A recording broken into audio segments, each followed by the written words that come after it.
Hello students, आज हम 10th CBSE का समास, ये जो ग्रामर का पोर्शन है उसको आज हम देखेंगे। 10th CBSE में ग्रामर बहुत ही महत्वपूर्ण होता है, ठीक है। उसमें समास बहुत सारे बच्चों के लिए एक समस्या बन गई है। समास सॉल्व करते करते बच्चे उसको आधा ही छोड़ देते हैं, लेकिन मैं आपको आज बहुत ही आसान तरीके से समास कैसे सॉल्व किया जाता है वो बताऊंगी।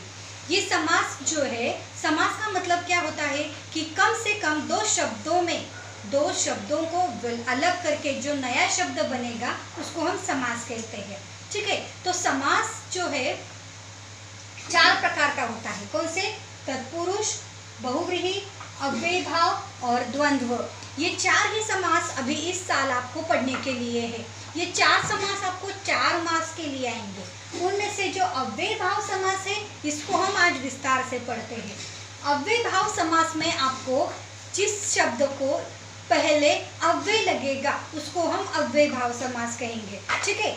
जो भी मतलब प्रीफिक्स जिसको हम कहते हैं ना, तो उसको उपसर्ग या फिर अव्यय भी कहा जाता है, जिससे शब्द का अर्थ चेंज हो जाता है, तो उसे हम क्या कहेंगे?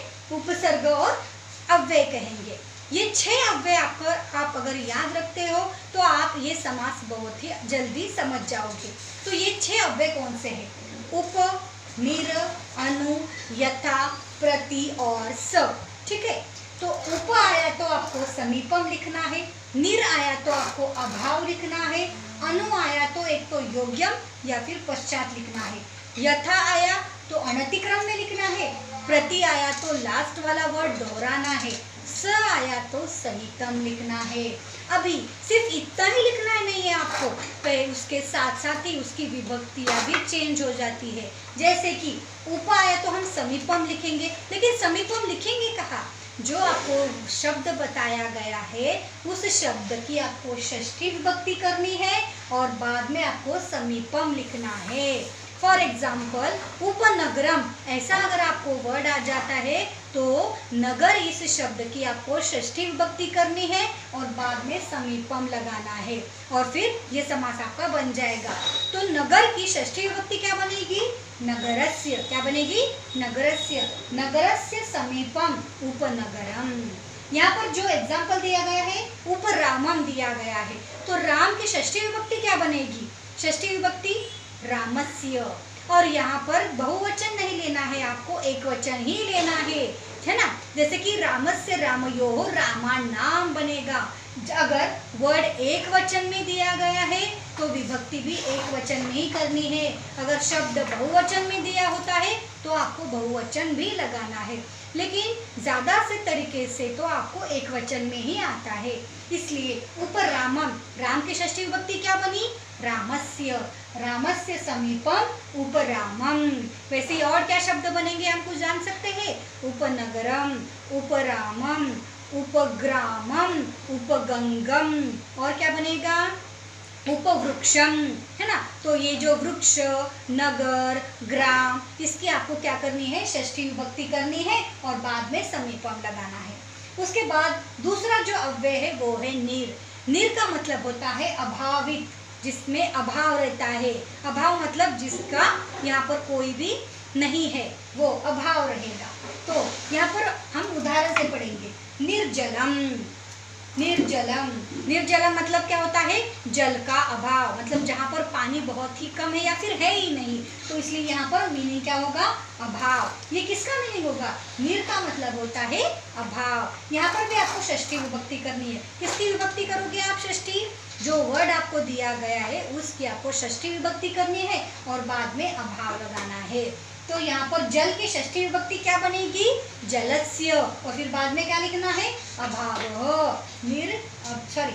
निर्जलम। जलस्य अभावः निर्जलम। वैसे ही और एग्जाम्पल्स क्या आएंगे? निर्विघ्नम। विघ्नस्य अभावः निर्विघ्नम। निरंकुशम।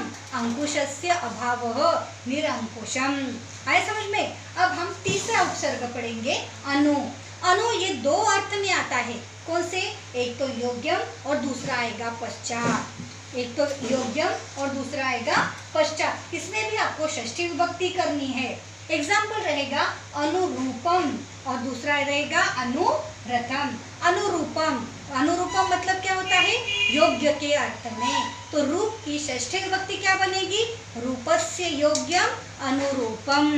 अभी पश्चात, पश्चात मतलब होता है पीछे। ये बहुत ही कम अर्थ में या फिर कम समय में यहाँ पर मिले, लेकिन आपको दोनों भी अर्थ समझने बहुत ही जरूरी है। तो आपको यहाँ पर आएगा अनुरूपम, रूपम, अनुरूपम की षष्ठी विभक्ति क्या बनेगी? रूपस्य योग्यम अनुरूपम। उसके बाद आता है यथा।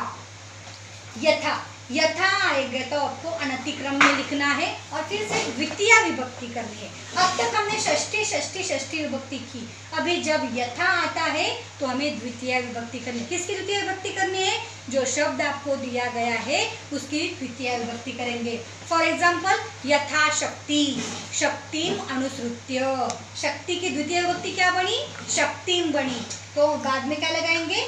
अनतिक्रम्य या फिर अनुसृत्य, ये दोनों भी आप यूज कर सकते हो। अनतिक्रम्य का मतलब भी वही है और अनुसृत्य का मतलब भी वही है। मतलब होता है अपने शक्ति के अनुसार। अनतिक्रम्य का मतलब क्या होता है? उसके अनुसार। उसके बाद आता है प्रति। ये बहुत ही इजी वाला है। प्रति मतलब होता है जो लास्ट वाला वर्ड आएगा, आपको जो शब्द दिया जाएगा उसको आपको दोहराना है। फॉर एग्जाम्पल प्रतिग्रामम, प्रति, ये तो द्वितीय विभक्ति में आएगा या फिर सप्तमी विभक्ति में आएगा। जिस विभक्ति में आपको क्वेश्चन पूछा गया है उसी विभक्ति में आपको आंसर करना है। फॉर एग्जाम्पल प्रतिग्रामे ऐसा आपको दिया गया है तो ग्रामे ग्रामे आपको लिखना है। प्रतिदिने आपको दिया गया है तो दिने दिने आपको लिखना है। प्रति मासे दिया गया है तो मासे मासे लिखना है। प्रति वर्षे बताया गया है तो वर्षे वर्षे लिखना है। मतलब लास्ट वाला वर्ड जो है वो आपको दोहराना है, 2 बार लिखना है। फिर उसके बाद आता है लास्ट वाला भी जो है स का मतलब होता है उसके सहित। सहित मतलब होता है साथ में। इसमें आपको तृतीय विभक्ति करनी है। कौन सी विभक्ति करनी है? तृतीया। सघृतम घृतेन सहितम, सघृतम घृतेन सहितम। समित्रम मित्रेण सहितम। मतलब आपको फिर से वो लास्ट वाला आपको जो वर्ड दिया गया है उसकी तृतीय विभक्ति करनी है। आया ध्यान में? अब हमने 6 अव्यय पढ़े। कौन से? उप, निर, अनु, यथा, प्रति और स। उप की षष्ठी विभक्ति, निर की षष्ठी विभक्ति, अणु की भी षष्ठी विभक्ति, यथा की द्वितीय विभक्ति, प्रति की या तो द्वितीय या फिर सप्तमी, इन दोनों में से एक, और स आया तो तृतीया। आया समझ में? और इसके बाद उप का समीपन, निर का अभाव, अनु का योग्यम, यथा का अनतिक्रम्य, प्रति का दोहराना। प्रति मतलब होता है हर एक गांव में, हर एक शहर में, हर एक घर में, ऐसे मतलब घर घर में, इसका मीनिंग वैसा होगा। और इसका होता है साथ में। ऐसे हम क्या करेंगे? अव्यय भाव समास पढ़ेंगे। तो बच्चों ये जो हमने आज समास पढ़ा अव्यय भाव, आपको कैसा लगा? प्लीज़ आप मुझे रिप्लाई करके ज़रूर बताइए, ठीक है? बाकी का जो बहुव्रीहि समास है वो हम कल पढ़ेंगे।